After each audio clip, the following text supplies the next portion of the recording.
Welcome to V3 news లక్ష్యం సమాజహితం. నేను మిలియా బులెటిన్ల ముందుగా హెడ్లైన్స్ చూద్దాం. తిరుచానూరు పద్మావతి అమ్మవారిని దర్శించుకున్న మధ్యప్రదేశ్ సీఎం. సాంప్రదాయబద్ధంగా ఘన స్వాగతం పలికిన ఆలయ అధికారులు. ఏపీ బీజేపీ చీఫ్ సోము వీర్రాజుపై ముస్లిం ఫౌండేషన్ ఆగ్రహం. మానవత్వం లేని మతోన్మాదిగా వ్యవహరిస్తున్నారని విమర్శ. ఉద్యోగాల పేరిట మోసాలకు పాల్పడ్డ సిఆర్పీఎఫ్ పోలీసులు. లక్షల్లో నగదు వసూలు, 3 అరెస్ట్.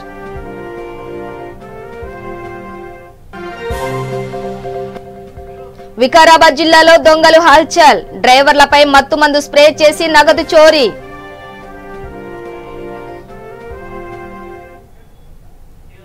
డీటెయిల్స్ చూస్తే చిత్తూరు జిల్లా తిరుచానూరు శ్రీ పద్మావతి అమ్మవారిని మధ్యప్రదేశ్ ముఖ్యమంత్రి శివరాజ్ సింగ్ చౌహాన్ దర్శించుకున్నారు.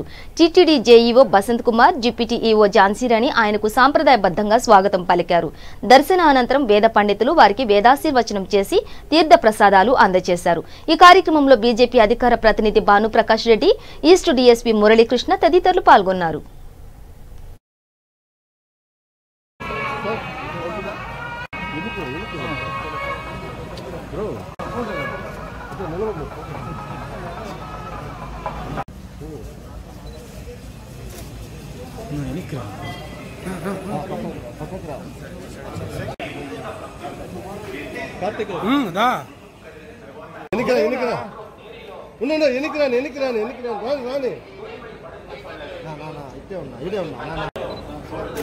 సార్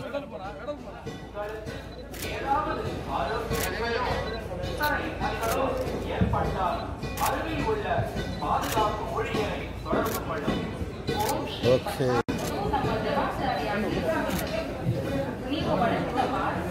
బనానా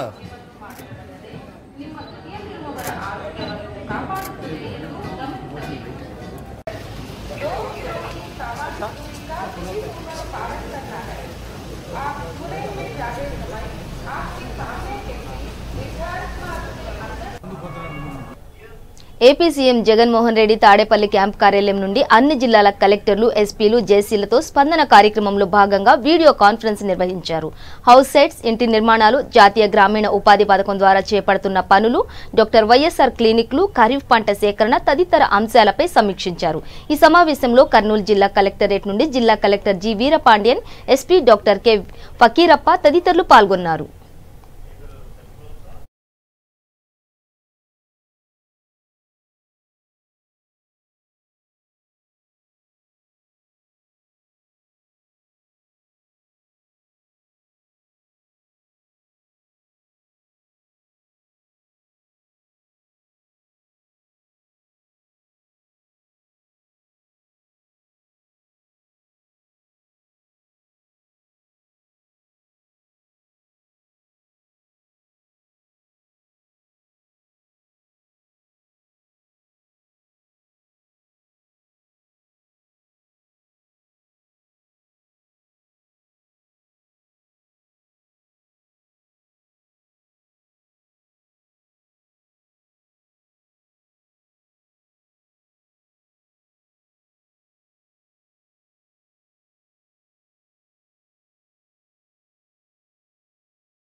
గుంటూరు జిల్లా బాపట్లలో అబ్దుల్ కలాం ఫౌండేషన్ చైర్మన్ పఠాన్ రాజేష్ ఆధ్వర్యంలో మీడియా సమావేశం నిర్వహించారు.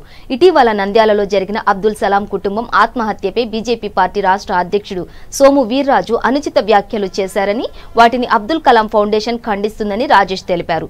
ముస్లింలు కోరగానే అరెస్టు చేశారా అని సోము వీర్రాజు వ్యాఖ్యానించడం చాలా అమానీయమని, మానవత్వం లేని మతోన్మాదిగా మాట్లాడారని మండిపడ్డారు.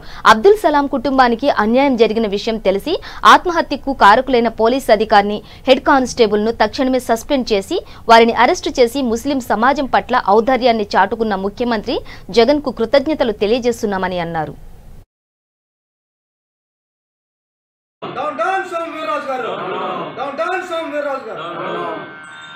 సస్పెండ్ చేయడమే కాకుండా ఆయన సభ్యత్వాన్ని కూడా రద్దు చేయాలి. ఈ యొక్క విషయాన్ని మరి ఈరోజు రాష్ట్రంలో మంచి పరిపాలన జరుగుతుంది. ఏదైతే ఒక సమాజంలో ఒక వ్యక్తికి ఒక కుటుంబానికి అన్యాయం జరగగానే వెంటనే స్పందించి మరి న్యాయం చేశారు. మరి ఇలాంటి రాష్ట్రంలో ఈ విధంగా అశాంతిని రేపే మత విద్వేష వ్యాఖ్యల వల్ల మరి చాలా తీవ్ర పరిస్థితి. ఈ విషయాన్ని పరిగణలోకి తీసుకుని జగన్మోహన్ రెడ్డి గారు ఆయన మీద చర్యలు తీసుకోవాలి. ఆయన్ని ఈ విధంగా ఎలాగైనా కానీ ఆయన మీద చర్యలు తీసుకోవాలని చెప్పి అబ్దుల్ కలాం ఫౌండేషన్ నుంచి మేము తెలియజేసుకుంటున్నాం. మరి కార్యక్రమంలో సహకరించినటువంటి న్యాయవాది యువకులు స్టాన్లీ విమర్ కుమార్, ఆయన మిత్ర బృందానికి, అలానే జానీ గారికి, ముస్లిం పెద్దలందరికీ కూడా మేము కృతజ్ఞతలు తెలియజేస్తున్నాం. ఈ సమావేశం సోము వీరాజు గారు చేసిన వ్యాఖ్యలు తీవ్రంగా ఖండిస్తున్నాం. మేము అందరం ఇక్కడ ముస్లిం పెద్దలు, తర్వాత ఆజాద్ ఫౌండేషన్ తరఫున కూడా అందరూ కలిసి అన్య మతస్థులు కూడా కలిసి మేము ఖండిస్తున్నాం. ఆయన మాట్లాడే మాటలు ఒక కులానికి చెందినవిగా, ఒక కులానికి సంబంధించిన విషయాలు ఇలా మాట్లాడకూడదు. ఆయన బీజేపీ అధ్యక్షుడు, రాష్ట్ర అధ్యక్షుడుగా ఉండి అందరినీ కలుపుకుంటూ పోవాలా. అలాగనే రెండోసారి అంటే ఇంకా వేరే ఇలాంటి వ్యాఖ్యలు ఇంకా చేయకూడదని వాళ్ళ తరఫున బీజేపీ అధిష్టానానికి మేము తీవ్రంగా మా యొక్క నిరసనను తెలియపరిచి వెంటనే ఆయన్ని ఆ పదవి నుంచి తొలగించాలని మేమందరం ఆశిస్తున్నాము. అంటే అలాగే సస్పెండ్ చేయడమే కాకుండా ఆయన సభ్యత్వాన్ని కూడా రద్దు చేయాలి. ఈ విషయాన్ని మరి ఈరోజు రాష్ట్ర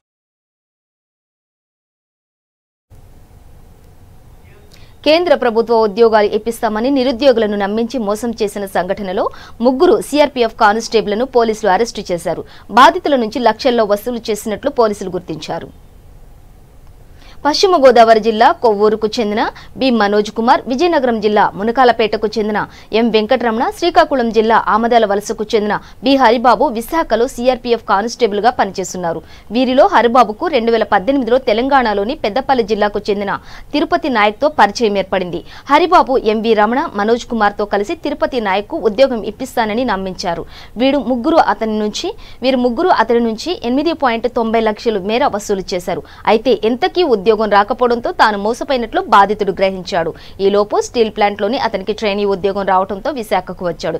ఈ ముగ్గురిపై ఇక్కడ సీఆర్పీఎఫ్ అధికారులకు ఫిర్యాదు చేశాడు. దీంతో విచారణ జరిపిన పోలీసు అధికారులు ముగ్గురిని అదుపులోకి తీసుకున్నారు. నిందితులు విశాఖ, విజయనగరం, శ్రీకాకుళం జిల్లాలతో పాటు తెలంగాణకు చెందిన పలువురిని కూడా మోసం చేసినట్లు పోలీసులు గుర్తించారు.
భూమి అమ్మకం కొనుగోలు విషయంలో ప్రభుత్వం తీసుకువచ్చిన ధరణి పోర్టల్ సేవలను రైతులు వినియోగించుకున్నారు.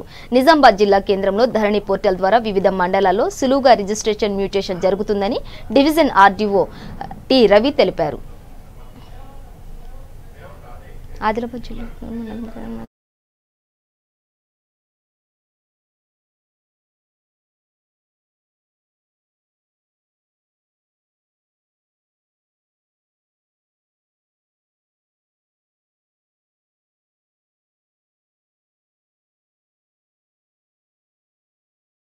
మన ప్రభుత్వం ప్రతిష్టాత్మకంగా తీసుకొచ్చిన ధరణి వెబ్సైట్. సో రైతులందరికీ కూడా చాలా ఉత్సాహభరితంగా ఆహ్లాదంగా వర్క్ చేసుకుంటున్నారు. దాంట్లో కంపల్సరీ మా 10 మండలాల్లో దాదాపు 9 మండలాలు ఇప్పటివరకు స్లాట్ బుక్ చేశారు. ఇప్పటి వరకు 258 స్లాట్స్ బుక్ అయినాయి.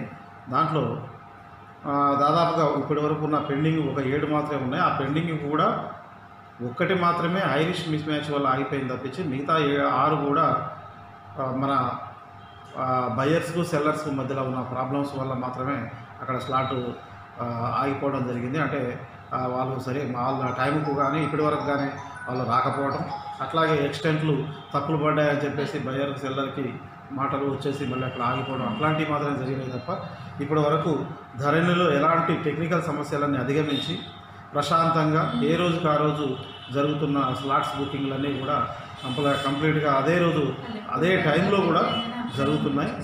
దాదాపు రోజుకు మినిమం 10-12 వచ్చిన మండలాలు కూడా ఉన్నాయి. ఆ 10-12 కూడా వితిన్ టైంలోనే జరిగిపోతున్నాయి. దీంట్లో మనకు ఒకే రోజు మనకు రిజిస్ట్రేషన్ అవుతుంది, మ్యూటేషన్ అవుతుంది. ఈ రిజిస్ట్రేషన్ దీనికి సంబంధించిన అప్లికేషన్ మనం మీ సేవలో అప్లై చేసుకొని వాళ్ళు ఒక స్లాట్ బుక్ చేసుకున్నప్పుడు మీ సేవలో మనకు ఫీజు 200 రూపాయలు మాత్రమే ఉంది.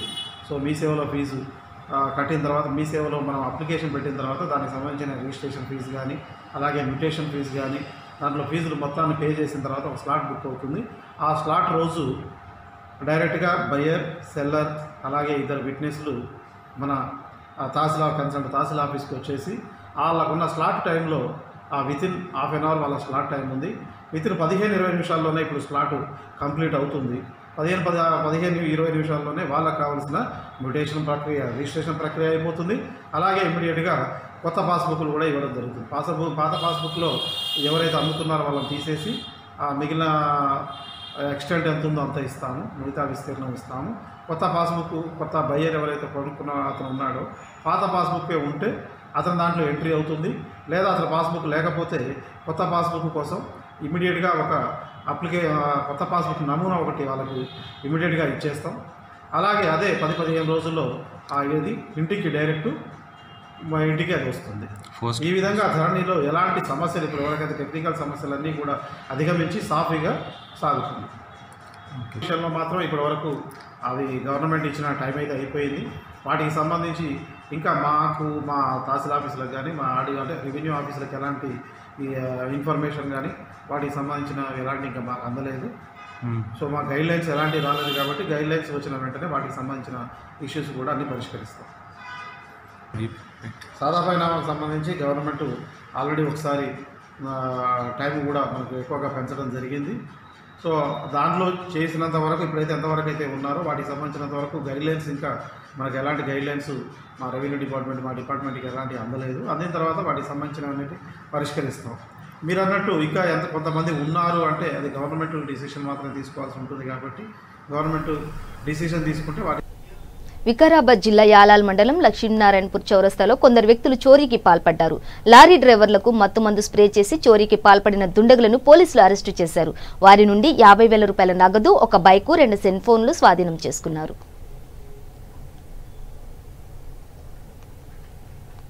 ఇది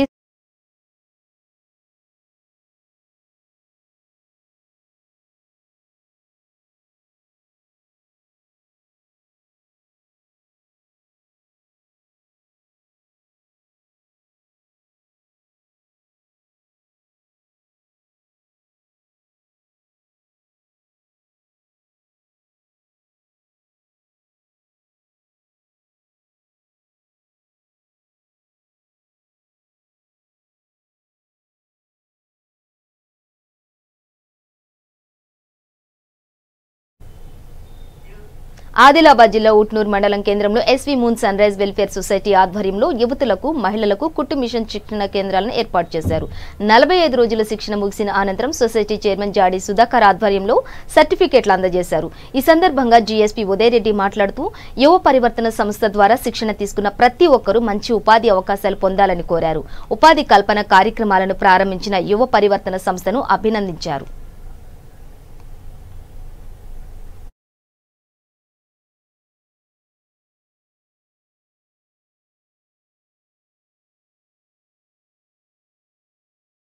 పరివర్తన్ సంస్థ ద్వారా ఎవరైతే 63 మంది మహిళలు వృత్తి నైపుణ్యంలో శిక్షణ పొంది సర్టిఫికేట్స్ తీసుకోవడానికి వచ్చారు ఇక్కడికి. ఈవెంట్లో పార్టిసిపేట్ చేయడం జరిగింది. ఈ ఈవెంట్ ఆర్గనైజ్ చేసి స్కిల్ డెవలప్మెంట్ ఇంత మంచిగా చేస్తున్న యువ పరివర్తన్ సంస్థని అభినందిస్తూ ధన్యవాదాలు. Thank you. పరివర్తన్ సంస్థ ద్వారా ఎవరైతే 63 మంది మహిళలు వృత్తి నైపుణ్యంలో శిక్షణ పొంది సర్టిఫికేట్స్ తీసుకోవడానికి వచ్చారు ఇక్కడికి. ఈవెంట్లో పార్టిసిపేట్ చేయడం జరిగింది. ఈ ఈవెంట్ ఆర్గనైజ్ చేసి స్కిల్ డెవలప్మెంట్ ఇంత మంచిగా చేస్తున్న యువ పరివర్తన్ సంస్థని అభినందిస్తూ ధన్యవాదాలు. Thank you. పరివర్తన్ సంస్థ ద్వారా ఎవరైతే 63 మంది మహిళలు వృత్తి నైపుణ్యంలో శిక్షణ పొంది సర్టిఫికేట్స్ తీసుకోవడానికి వచ్చారు ఇక్కడికి. ఈవెంట్లో పార్టిసిపేట్ చేయడం జరిగింది. ఈ ఈవెంట్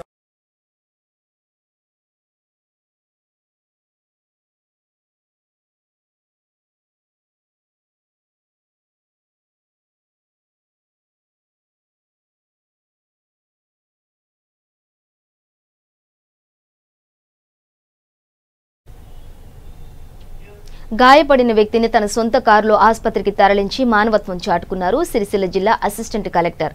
వేములవాడ మున్సిపల్ పరిధిలోని అగ్రహారం వద్ద 2 ద్విచక్ర వాహనాలు ఎదురెదురుగా ఢీకొన్నాయి. ఇద్దరికీ తీవ్ర గాయాలయ్యాయి. ఇదే సమయంలో అటుగా వెళుతున్న అసిస్టెంట్ కలెక్టర్ రిజ్వాన్ బాషా క్షతగాత్రులను తన వాహనంలో జిల్లా ఆసుపత్రికి తరలించారు. అసిస్టెంట్ కలెక్టర్ అయినప్పటికీ అధికార బలాన్ని పక్కన పెట్టి ప్రమాదంలో ఉన్న వారిని ఆదుకున్నారని స్థానికులు హర్షం వ్యక్తం చేస్తున్నారు.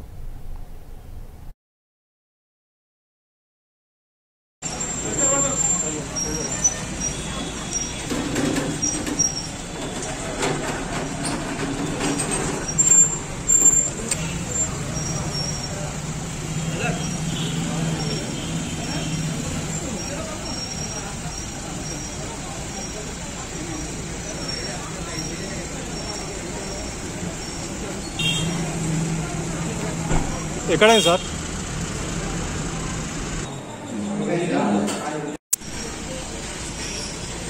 ఏమైంది?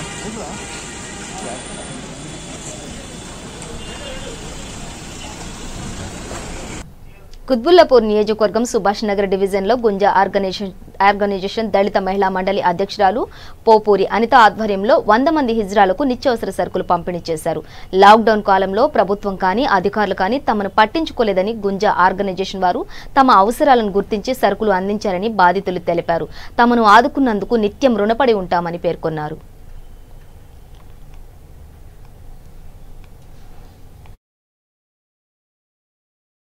మెయిన్గా కాన్సన్ట్రేట్ చేసేది ఆడపిల్లల గర్ల్స్ చిన్నపిల్లల నుంచి పెద్దవాళ్ళు. ఎన్నో బాధలు ఉన్నాయి, అన్నీ అందరికీ చెప్పుకోలేదు. కొంతమంది పేరెంట్స్కి చెప్పుకోవాలని కూడా తెలియదు కొంతమంది ఆడపిల్లలు. సో అట్లాంటి వాళ్ళకి ఎడ్యుకేట్ చేసి వాళ్ళకి కావాల్సిన నిత్యావసరాలే కానీ వాళ్ళ బాడీకి శానిటైజర్ ప్యాడ్స్ వాళ్ళకి ఎంత యూజ్ చేయాలి, ఎంత నీట్గా వాడాలో వాళ్ళకి తెలియదు. ఇట్లాంటి వాటి కోసం ఎడ్యుకేట్ చేసి మారుమూల ప్రదేశాలకు వెళ్ళి వాళ్ళకి ఇవ్వడం అది మేము చేసే పని. మెయిన్గా వాళ్ళు బాగుపడాలి, వాళ్ళు బాగుంటేనే కదా రేపు ఫ్యూచర్లో కూడా వాళ్ళకి ప్రాబ్లమ్స్ ఏమి రాకుండా వాళ్ళు నీట్గా ఉండి వాళ్ళ ఒక ఫ్యామిలీని చూసుకునే ఆర్గనైజేషన్ నుంచి వస్తున్నాను. అండ్ గుంజువారు మనకి గ్రాసరీస్ కిట్స్ అనేవి ప్రొవైడ్ చేస్తున్నారు. అండ్ ఒకప్పటి నుంచి ఫ్లడ్స్ నుంచి కరోనా టైం నుంచి అందరికీ ప్రతి ఒక్కరికి సేవ అనేది దొరుకుతుంది. కానీ ట్రాన్స్జెండర్స్కి అనేది ఇప్పటి వరకు వాళ్ళ దగ్గర వరకు వెళ్ళలేదు. సో మనం ఏమైతే తెలుసుకొని మన ఏరియాలో ఉన్న వాళ్ళని అందరినీ గ్యాదర్ చేసి వాళ్ళకు కూడా మన చేతనైన సహాయంతో పాటు గుంజువారి నుంచి వచ్చిన గ్రాసరీ కిట్స్ వాళ్ళకి అందజేయడం జరిగింది. అండ్ సొసైటీలో అందరూ సమానమని అంబేద్కర్ గారు ఎలా అయితే చెప్పారో మనం దాన్ని పాటిస్తూ అందరినీ సమానంగా ట్రీట్ చేస్తూ వాళ్ళు కూడా సొసైటీలో ఈక్వల్ అనేది ముందుకు తీసుకెళ్లడమే మన ముఖ్య ఉద్దేశం. ఆర్గనైజేషన్ నుంచి వస్తున్నాను.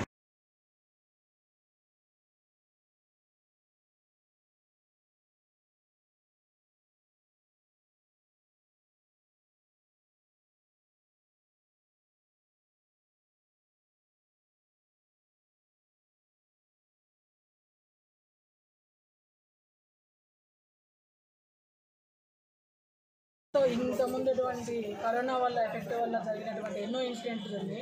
వాళ్ళకి మేము మా చేతనైనంత వరకు సహాయము, బటర్ మిల్క్ కానివ్వండి, గ్రాసరీస్ కానివ్వండి, రైస్ పంచాము, వెజిటబుల్స్ పంచాము, లేని వాళ్ళకి అనేది మా వంతు సాయంగా చేశాము. ఆ వంతు సాయంలో కూడా ఇక్కడ మహిళా మండలి తరపున ఒక గుంజ ఆర్గనైజేషన్ వారు ట్రాన్స్జెండర్కి అందరికి ఇచ్చారు. ట్రాన్స్జెండర్ కూడా సహాయం చేద్దామని ముందుకు వచ్చారు. వారి ద్వారా ఈ కిట్ అనేది వాళ్ళకి ఏర్పాటు చేసినాము. కిట్ ఏర్పాటు చేసి వాళ్ళకి ఇవ్వడం మా వంతు సహాయంగా ఇచ్చినాం. ఇదే ప్రకారంగా ఇక ముందు కూడా వాళ్ళకి హెల్త్ సెక్యూర్ కానీ ఇంకేదన్నా అందుబాటులో ఉన్నా కూడా ప్రతి ప్రోగ్రాంలో కూడా వాళ్ళకి మేము మా వంతు సాయం చేస్తామని ముందుగానే అనుకుంటూ వీళ్ళకి ఇచ్చేటువంటి కిట్లో కూడా రైస్ ఉన్నాయి, కందిపప్పు ఉన్నాయి, షుగర్ ఉంది, బ్లాంకెట్, ఒక పరుపు, ఒక పిల్లో, బెడ్షీట్ ఇవన్నీ ఉన్నాయి. ఒక కిట్ లాగా వీళ్ళు ఆ గుంజి సంస్థ వాళ్ళు వీళ్ళకి ఇచ్చినటువంటి అవకాశాన్ని వీళ్ళు సద్వినియోగం చేసుకుంటారని ఇక ముందు కూడా వచ్చేటువంటి కూడా ప్రతి ఫలాన్ని కూడా వీరికి అందిస్తామని మా వంతు సాయంగా మేము ముందుకుంటాం. అంతేకాకుండా ఈ ఉన్న వివక్ష అనేది కొంతమందిలో ఉంటుంది. మేము ఆ వివక్ష అనేది కూడా ఎక్కడ కూడా చూపకుండా మేము వాళ్ళకు కూడా అక్క చెల్లెళ్ళలాగా ప్రతి ఉన్నటువంటి వాళ్ళు చిన్న స్మాల్ స్కేల్ కూడా మా వంతు సాయంగా ముందుకెళ్తామని మేము కోరుకుంటున్నాం. ఈ గుంజి వారికి వీళ్ళ ట్రాన్స్జెండర్ తరఫున మా వంతు తరఫున కూడా వారికి చాలా ధన్యవాదాలు తెలుపుకుంటున్నాం. ఇక్కడ మనకి ఎంతో ఇంత ముందుటువంటి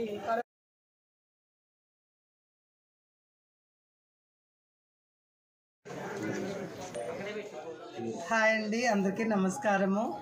ఈ లాక్డౌన్ వల్ల ట్రాన్స్జెండర్ పర్సన్స్ చాలా ఇబ్బందులు పడ్డారు. ఏ రాజకీయ నాయకులు కానీ ఏ ప్రభుత్వాలు కానీ ముందుకొచ్చి సహాయం అనేది చేయలేదు. అలాంటిది గుంజు ఆర్గనైజేషన్ వాళ్ళు హోప్ ఆర్గనైజేషన్ ద్వారా విజయ్ సార్ గారు కానీ, అనిత ఆధ్వర్యంలో సిరిప్రసాద్ కానీ, శ్రీనివాస్ గౌడ్ కానీ, ఓమర్ గారావు కానీ వీళ్ళ ఆధ్వర్యంలో ట్రాన్స్జెండర్ పర్సన్స్ అందరికీ ఈరోజు గ్రాసరీ ఇవ్వడం జరిగింది. అలాగే మాతో పాటు మా హక్కుల కోసము వీళ్ళందరూ మాకు తోడుగా ఉంటారు. ప్రతి దానికి మాకు ఈ సురారం కాలనీలో ఏ ప్రాబ్లం అయినా వీళ్ళే అండగా ఉంటామని మాకు ప్రామిస్ చేశారు. అలాగే మా హక్కుల కోసం ప్రభుత్వానికి కొట్లాడుకోవడానికి, మా హక్కులు సాధించుకోవడానికి మీరు కూడా మా ఎంబడుండి మీ ఛానల్ వాళ్ళు కూడా, మీ రిపోర్టర్స్ కూడా మాకు సహాయంగా ఉండాలని అందరినీ కోరుకుంటున్నాము. మాకు ఈరోజు ఈ గ్రాసరీ ఇచ్చిన వాళ్ళందరికీ ధన్యవాదాలు. హాయ్ అండి, అందరికీ నమస్కారము. ఈ లాక్డౌన్ వల్ల Mallapur new nursing colony survey number 411 ప్రాంతాన్ని రెసిడెన్షియల్ జోన్గా మార్చాలని స్థానికులు ప్రభుత్వానికి విన్నవించారు. తమ ప్రాంతం రెసిడెన్షియల్ జోన్ కాకపోవడం వలన ఎన్నో సమస్యలు ఎదుర్కొంటున్నామని టీఆర్ఎస్ వర్కింగ్ ప్రెసిడెంట్ కేటీఆర్ చొరవ తీసుకుని రెసిడెన్షియల్ జోన్గా మార్చడానికి చర్యలు చేపట్టాలని కోరారు. ఈ కార్యక్రమంలో స్థానిక పెద్దలు, స్థానికులు పాల్గొన్నారు.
పొలిటికల్ పార్టీని రిప్రజెంట్ చేయను. బై ద వే అదొకటి నేను క్లియర్గా చెప్పదలుచుకున్నాను.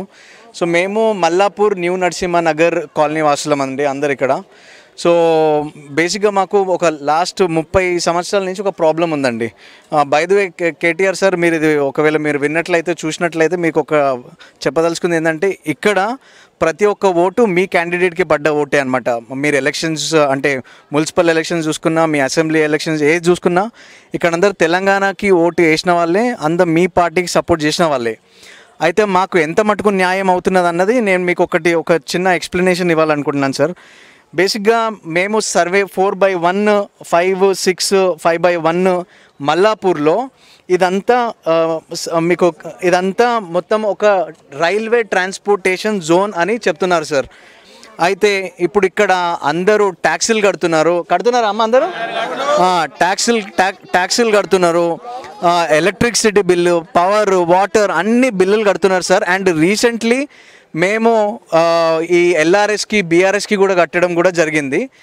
అయితే ఇప్పుడు ఈ ఇనిషియేటివ్ నేను పర్సనల్గా ఎందుకు తీసుకున్నా అంటే సార్, నేను మున్సిపల్ ఆఫీస్కి పోవడం జరిగింది. పోతే ఇది మీది రైల్వే ల్యాండ్, నేను మీకు పర్మిషన్ ఇయ్యా అని చెప్పినారు. అయితే సరే నేను ఏం చేయాలి అని అంటే, మరి నాకు రైల్వే నుంచి ఎన్ఓసి తెచ్చుకోవాలా సార్ అంటే, నువ్వు ఎన్ఓసి తెచ్చుకున్నా మేము మీకు పర్మిషన్ ఇవ్వము అన్నారు సార్. ఎందుకు అంటే నాకు ఈ యొక్క లేఅవుట్ ఇచ్చారు సార్. ఏ గ్రే కలర్లో ఏదైతే ఉందో ఇదంతా రైల్వే ట్రాన్స్పోర్టేషన్ జోన్ అంటున్నారు సార్. బట్ చూసినట్లయితే సార్ ఇక్కడ మా దగ్గర పేపర్స్ ఉన్నాయి. ఈ పేపర్స్ ఇవన్నీ మాకు రైల్వే ఎన్ఓసి ఇచ్చింది సార్. అంటే మాకు అబ్జెక్షన్ లేదు, మీరు అక్కడ ఇల్లు కట్టుకోవచ్చు అని. కాకపోతే మున్సిపాలిటీ వాళ్ళు ఏం చెప్పారంటే, ఈ మాస్టర్ ప్లాన్లో మీది అసలు మీ లేఅవుటే లేదు, మీది నాన్ రెసిడెన్షియల్ జోన్. సో మా రిక్వెస్ట్ ఏంటంటే సార్, మా ఒక నాన్ రెసిడెన్షియల్ జోన్ని రెసిడెన్షియల్ జోన్ చేయమని ఒక రిక్వెస్ట్ సార్. అంటే ఒక హంబులెస్ట్ రిక్వెస్ట్. ఇక్కడ చాలామంది జనాల్ని మేము పోగు చేశాం సార్. ఇది నా ఒక్కరు పోరాటం కాదు. ఇక్కడ ఉన్న దాదాపు ఒక 400 మంది అంటే 400 ఇల్లులు ఉన్నాయి సార్ ఇక్కడ. మీరు అన్ని సర్వేలు చూసుకున్నట్లయితే ఒక 800 దాకా ఇల్లులు ఉంటాయి సార్ ఇక్కడ. వీళ్ళందరి బాధ్యత అంటే వీళ్ళందరూ ఎక్కడ పోవాలి అంటే, వీళ్ళు పర్మిషన్ ఇవ్వకపోతే వాళ్ళ పరిస్థితి ఏంది అంటే, ఇక్కడ ఇల్లులు అమ్మలేము, కొనలేము. అంటే మాకంటూ ఒక దారి చూపించండి అని మేము ఒక గవర్నమెంట్కి ఒక రిక్వెస్ట్. ఈ రిక్వెస్ట్ స్పెషల్గా హెచ్ఎండిఏ చైర్మన్కి అండ్ జిహెచ్ఎంసి కమిషనర్కి అండ్ కేటీఆర్ సార్ మేము అనుకుంటున్నాం మీరు హెల్ప్ చేస్తారని. Thank you. చెప్పండి సార్, మీరు ఎన్ని సంవత్సరాల నుంచి ఇక్కడ ఉంటున్నారు? ఎలా ఉంది పరిస్థితి ఇక్కడ? 10 years. ఇప్పుడు కేటీఆర్ గారికి చెప్పేది, యంగ్ డైనమిక్ లీడర్ మున్సిపల్ శాఖ మంత్రులు కేటీఆర్ గారికి విన్నపం. యాజ్ ఏ ల్యాండ్ లార్డ్గా 4/1 సర్వే నెంబర్ వచ్చేసి పట్టా ల్యాండ్ ఇది. గ్రామ పంచాయతీ లేఅవుట్ చేసి దాదాపుగా 300 ప్లాట్స్ వరకు అమ్మడం జరిగింది. దాదాపు 4-5 years బ్యాక్ నుండి రైల్వే జోన్గా ప్రకటించారు. ఇక్కడ ఉన్న వాళ్ళకు కట్టుకున్న వాళ్ళకంతా ప్రజెంట్గా ప్రాబ్లం వస్తుంది. రీసెంట్లీ నా హౌస్ నేను పైన చేయడానికి పోతే మున్సిపల్ వాళ్ళు పర్మిషన్ ఇవ్వలేదు. బాలస్వామి ఏసీపీ గారు వాళ్ళు చాలా సీనియర్ ఆఫీసర్. ఇదే ప్రాబ్లం ఏం చెప్తున్నారని అంటే, మున్సిపల్ వాళ్ళది వాస్తవానికి నేను సర్వే చేసిన ప్రకారం మున్సిపల్ వాళ్ళది తప్పు దీంట్లో లేదు, కానీ హెచ్ఎండిఏ వాళ్ళు దీన్ని రైల్వే జోన్గా ప్రకటించారు. మరి మాకున్న పరిజ్ఞానం ప్రకారం జనరల్గా ఏంటంటే, రైల్వే ట్రాక్ నుండి 30 meters ఆర్ 85 feet, దాని తర్వాత ఉన్న ల్యాండ్కు ఎలాంటి ప్రాబ్లం లేదు, మా దగ్గర మీరు రావద్దని సంచాలన భవన్ వాళ్ళు మమ్మల్ని ఇచ్చేస్తున్నారు. కానీ మున్సిపల్ వాళ్ళు పర్మిషన్ ఇస్తలేరు. ఈ రీసెంట్లీ తెలిసింది ఏంటంటే, హెచ్ఎండిఏ వాళ్ళు దీని ఏదో ప్రాబ్లం, ఇది మన ప్రపోజల్ ప్రకారము ఏదో వాళ్ళు ప్రకటించుకున్నారు అని చెప్తున్నారు. కానీ అంత ల్యాండ్ అయితే వాస్తవానికి లేదు. కనుక ఈ సమస్యను మీరు దయచేసి వెంటనే దృష్టి తీసుకెళ్ళి సమస్య పరిష్కరించి మాకు అందరికీ న్యాయం చేయాలని ప్రార్థన. చెప్పండి సార్, మీరు చెప్పండి సార్, ఎన్ని సంవత్సరాలు ఉంటారు ఇక్కడ? నేను దగ్గర 20 సంవత్సరాలు ఉంటున్నాను. మాది ఎన్టీఆర్ నగర్ 5/4. నేను ఎన్టీఆర్ నగర్ కాలనీ ప్రెసిడెంట్. నేను వచ్చేసి 20 సంవత్సరాలు అవుతుంది. అయితే ఇది రైల్వే జోన్లో ఉందని ఈరోజే తెలిసింది మాకు. ఈ రైల్వే జోన్ ఎత్తేసి రెసిడెన్షియల్ ఏరియాగా ప్రకటించగలరని కేటీఆర్ గారికి మనవి చేస్తున్నాము. లేని ఎడల మేము ఎలక్షన్లు కూడా బహిష్కరించి రోడ్లపై ధర్నా చేయడానికి కూడా సిద్ధం ఉన్నాము. దయచేసి దీన్ని వెంటనే రైల్వే జోన్ ఎత్తేసి రెసిడెన్షియల్గా ప్రకటించాలని కేసీఆర్ గారికి విన్నపించుకుంటున్నాం. చెప్పండి సార్, మీరు ఇక్కడ సీనియర్ సిటిజన్ గాని వస్తున్నారు, ఎన్ని సంవత్సరాల నుంచి ఇక్కడ ఉన్నారు మీరు? హలో, నేను రాఘవేంద్ర పంతులని ఇక్కడ ఉండే మనిషి. నేను 22 years నుంచి ఇక్కడే ఉంటున్నాను. నేను ఇల్లు కట్టింది 22 years బ్యాక్. సో 2008లో ఫస్ట్ ఎల్ఆర్ఎస్ అప్లై చేసి సార్, ఇది అప్పుడు పర్మిషన్ ఇవ్వలే మాకు. అట్లీస్ట్ రెగ్యులర్ చేయాలని మేము 2008లో ఫస్ట్ అప్లై చేసిన. అప్పుడు వాళ్ళు రిజెక్ట్ చేసిండ్రు. 2012లో చేసిన, 2015లో చేసిన తర్వాత వాళ్ళు మున్సిపాలిటీ వాళ్ళు నాకు కొర్రీజ్ వచ్చి పంపించిండ్రు. ఏమంటే, మీరు రైల్వే నుంచి నో అబ్జెక్షన్ సర్టిఫికేట్ తీసుకుంటారా అండి అని అక్కడి నుంచి పంపించిండ్రు. మేము కష్టపడి రైల్వే జోన్ ఆఫీస్కి తిరిగి నో అబ్జెక్షన్ సర్టిఫికేట్ అక్కడి నుంచి తీసుకొని వచ్చినాము. వచ్చిన తర్వాత మళ్ళీ అప్లై చేసినాము. అప్లై చేస్తూ అది జోనల్ ఆఫీస్ వరకు పోయింది. జోనల్ ఆఫీస్ వరకు పోయిన తర్వాత వాళ్ళు అంటున్నారు లేదు అది రైల్వే ట్రాన్స్పోర్ట్ జోన్లు ఉంది, మాస్టర్ ప్లాన్ 77లో ఉండింది, తర్వాత 81లో అదే ఉంది, మీరు అది తీపిస్తే మాత్రం మీకు రెసిడెన్షియల్ జోన్కి కన్వర్ట్ చేసి మీకు పర్మిషన్ ఇవ్వాల్సింది అన్నారు. దానికే నేను కేటీఆర్ సార్కి నేను పర్సనల్ రిక్వెస్ట్ చేస్తున్నా, ఈ కాలనీ వాళ్ళందరికీ మీరు న్యాయం చేసినట్టు అవుతుంది. మీరు దయచేసి ఆ ట్రాన్స్పోర్ట్ జోన్ని తీసి రెసిడెన్షియల్ జోన్గా ప్రకటించి మాకంత న్యాయం ఒదిగించాలని నేను ప్రార్థన చేస్తున్నా. బులెటిన్ ముగించే ముందు హెడ్లైన్స్ మరోసారి. తిరుచానూరు పద్మావతి అమ్మవారిని దర్శించుకున్న మధ్యప్రదేశ్ సీఎం, సాంప్రదాయబద్ధంగా ఘన స్వాగతం పలికిన ఆలయ అధికారులు. ఏపీ బీజేపీ చీఫ్ సోము వీర్రాజుపై ముస్లిం ఫౌండేషన్ ఆగ్రహం, మానవత్వం లేని మతోన్మాదిగా వ్యవహరిస్తున్నారని విమర్శ. ఉద్యోగాల పేరిట మోసాలకు పాల్పడ్డ సిఆర్పీఎఫ్ పోలీసులు, లక్షల్లో నగదు వసూలు, 3 అరెస్ట్.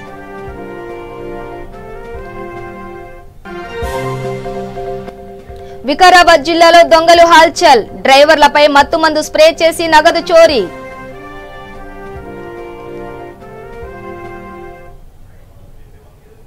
ఇవి బులెటిన్ విశేషాలు. మరింత సమాచారం కోసం చూస్తూనే ఉండండి V3 న్యూస్, లక్ష్యం సమాజ హితం.